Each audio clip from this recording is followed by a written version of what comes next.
All right, guys, this is Robinson, And and Robin. all right, coming to you with our promised AFC West offense quick breakdown. We're going to try to keep this between 5 and 10 minutes. Monty, have you been able to at least follow at least some of what's been going on with at least the Chargers? They're going to be more of a balanced offense again this year. Denver Broncos, I think they're mistakenly going to let Bo Nix cook. The Raiders, I think, are still in flux, although they do have a couple fun weapons in Genty and obviously last year's rookie at tight end. And then Mhm. the Chiefs finally just having an offense of receiving core that we aren't ashamed of. So, Mhm. real quick, I'm gonna let you go first. I'm going to give you the Chargers just in case you don't pull them up. I'll help you out. We got Herbert returning again. We got Najee Harris coming over from the Steelers. We got a rookie in Amarian Hampton, who is more obviously just like Najee, comes with a little size to him. Last year's rookie stud receiver for them, Lad McConkey.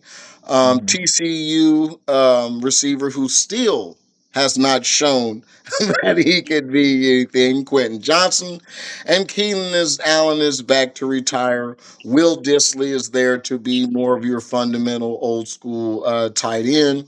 No real changes to the offensive line. Beside Makai Becton did come over for a right guard for them. So going back to their offense, what are you expecting to see from this Chargers? Do you think Herbert's finally going to take off? And I'll let you go. I'm not too sure about the Chargers. I feel like it's going to be more the same from them. Going from, I believe they had J.K. Dobbins last year at running back Yep. to letting him go and sticking with Najee and Amarion Hampton, both two bigger power backs. That's not really going to provide much explosiveness in the offense. Najee has been known to rush for 1,000 yards every season consistently. So you're at least going to have, if he can come back from whatever eye situation he had this off season. I know it was speculated to be some fireworks Yeah. disaster or something. Yeah, he is Um, out. but yeah, so I'm not. I'm Lad McConkey is nice. He's. I think he's gonna have a breakout season.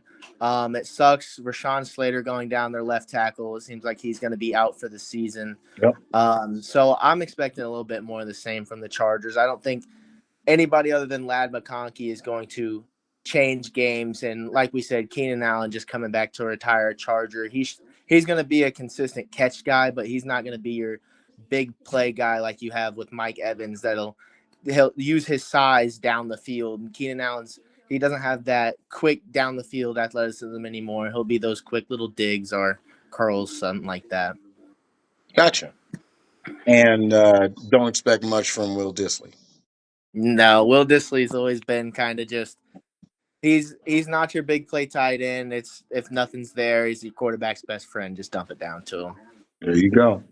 All right. I'm gonna handle Broncos and give you a little quick second to see what you chime in. You got Bo Nix, who I think everything's coming in. Feels like they're gonna try to unleash this cat. I don't want to sound like I'm a hater. I definitely feel like Bo Nix is a gamer. I feel like he is another. He's going to be a crafty type of fun quarterback. He can run around a little bit. He's got a little toughness to him, but I don't know that he's ready to ascend to a playoff every year type of guy. But we will see. J.K. Dobbins, you said, comes over from the Chargers, and they have a rookie themselves in R.J. Harvey, who I'm excited to see give a little something to them, especially if J.K. can't hold up. Cortland Sutton is Mr. Consistency for them. I think usually you can count on him about 70, 80 catches, 1,000 yards. But for me, myself, I'm not going to hate on this team, man. Marvin Mims Jr. is a guy who came over from the Jets a couple years ago. I think I've always loved these super slots, maybe because I'm not a tall guy, but if he can have a breakout like Denver receiver that just left, went to the Browns. Um, Jerry Judy. yeah, I think he could have a Jerry Judy type of skill set. And I don't know a lot about Vale, Devon Vale, that they last year's guy. He started to come on. I think he was around 30, 40 catches like that. So they have a legitimate slot between him and Mims. And Evan Ingram coming over from the Jags, who, when healthy, has turned himself into a legitimate Pro Bowl type of tight end. The offensive line, I'm not seeing any real changes. So it was legit last year. So it should be at least middle of the road. If not, what offensive lines do, gel and get better. So yes, there is now. I mean, that I've went through the depth chart. I've talked myself into at least saying, offensively, the Denver Broncos are a nice little squad. What you got? So I believe in Bo Nix a little bit more than it sounds like you might. Him and Drake May, I kind of feel like they're kind of the same guyish. Both can run around a little bit and can make plays, both in very different situations with New England and the Broncos. And then when you have a corner like PS2 on the other side of the field, who can just shut down your best receiver. I think that's a dangerous weapon to have on the defense. They have a little bit of pass rush going on too. Um, like you said with J.K. Dobbins, if he can stay healthy, we all know he's had his injury problems. And Evan Ingram coming over from the Jaguars and filling that void, which I believe they cut Noah Fant or released him, Yeah, kind of filling that void. And I know they want to use him in kind of like a joker spot because he is one of those more athletic tight ends where you can move him. He's not more of an inline tight end. He's a receiving tight end. He's quick. He's big. He's fast. Most linebackers can't cover him, so you got to have someone smaller like a safety. So I believe in the Broncos. I don't think they're going to be a legitimate threat to win the AFC or anything like that, but I do believe it'll be more competitive than it has been in previous years. gotcha. Over to, as Boomer would say, the Raiders. So we got Mr. Efficiency all of a sudden in Geno Smith. I actually was just talking to your boy Cy and went off on Geno, so I'm not going to do it. Geno has made himself a career. Geno has been efficient, so we'll see with them. But I'll hand it off to you. You got Geno, you got the rookie in Ashton Genty, you got Jacoby Myers coming back, you got Trey Tucker right now in the lineup. There has been a lot of talk about their rookies and Jack Beck. But right now, another rookie, Deontay Thornton, is right now in that third receiver spot. And as I said, super rookie last year, Brock Bowers. I do not see a lot of changes on the offensive line either. In Colton Miller, Dylan Parham, Jackson Powers Johnson, and DJ Glaze. Monty, what you got? So the Raiders, I don't know if you may have watched that preseason game. They tried to get Ashton Jennings his touches early, 3 carries for -1 yard. That's garbage. Bad So offensive line. if they want to do anything explosive, it's got to be in the run game or with Trey Tucker. Jacoby Myers isn't really an explosive threat. He's more of your kind of run after catch kind of guy. I'd say more like a Cooper Cup. He's not Yeah, super more athletic, possession. but if you get the ball in his hands, he can make plays. And like with Brock Bowers is another big play guy. I think if they have big plays in the passing game, it'll go through Trey Tucker or Brock Bowers because we saw Brock Bowers having a masterclass at tight end for a rookie last year. And once again, kind of like Evan Ingram, he's not going to be your inline blocking tight end. He can do that, but he's going to do most of his damage when you get the ball in his hands out wide. And with that offensive line, if you have a good running back, you got to have at least a decent offensive line. Nothing goes in the run game without that offensive line up front. And what we saw in the preseason was nothing short of terrible from them. So if they want to get that offense going, then they're going to need that offensive line to step up. On the defensive side of the ball, you have Mad Max Crosby, who like Patrick Mahomes' kryptonite. He's always going to get in his head. We saw the little shoves that he was doing. He's done for the past few years on him after the play. But I think the Raiders are going to finish nice and last in this division again. They still just need a few pieces that the teams in the AFC West have that they don't. You you're So, on fire. You're giving a Raiders breakdown. We're just doing the offense. Set, but settle down. Monty No. come in with the hot takes. Holy crap, son. Just the offense. You gonna give them the whole thing. Hey, I got a little excited, Yeah, man. you give predictions. I'm loving it though. Hey. You know, if anybody loves enthusiasm, it's your dad. So keep it up. All right. We're both gonna pause tag team on these Chiefs.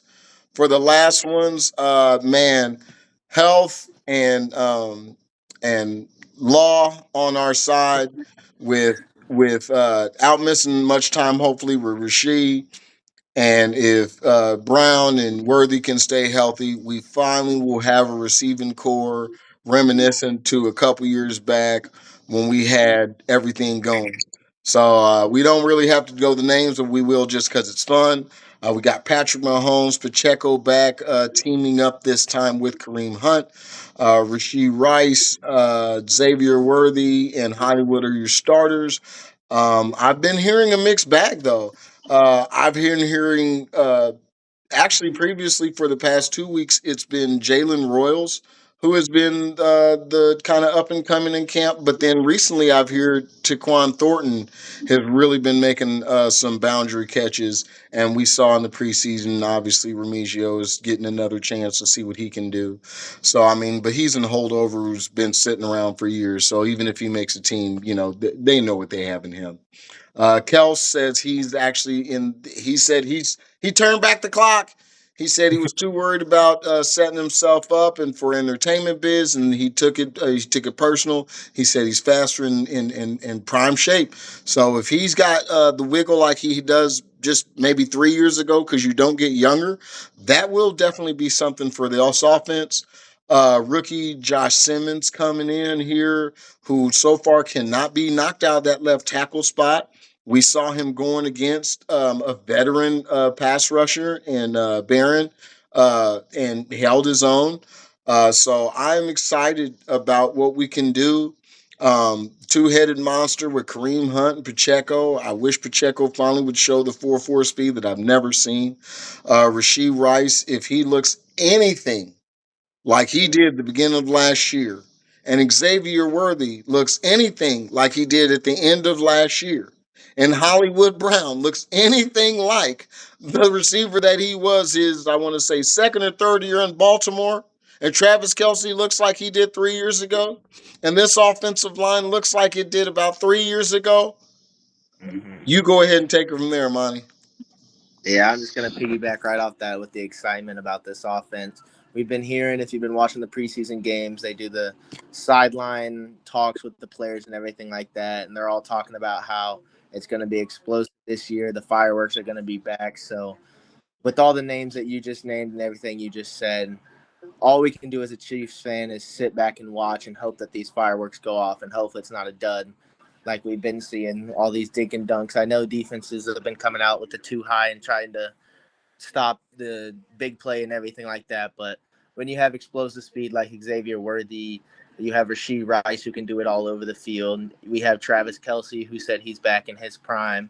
And then the run game, two-headed monster of Kareem Hunt and Isaiah Pacheco who runs like he wants to bite you. I mean, what more can you ask for? Josh Simmons coming in. He was a lot of people's tackle one or two before he got hurt in college, and he's stepped up to the plate, and it looks like he's batting 100 right now. So it's looking really exciting to be a Chiefs fan this year. Good, good. All right, Monty. Well, good stuff. Good enthusiasm. Good back and forth. As you guys know, in case you don't know, this is my son. This has been Robinson. And Robinson. We'll see you next week.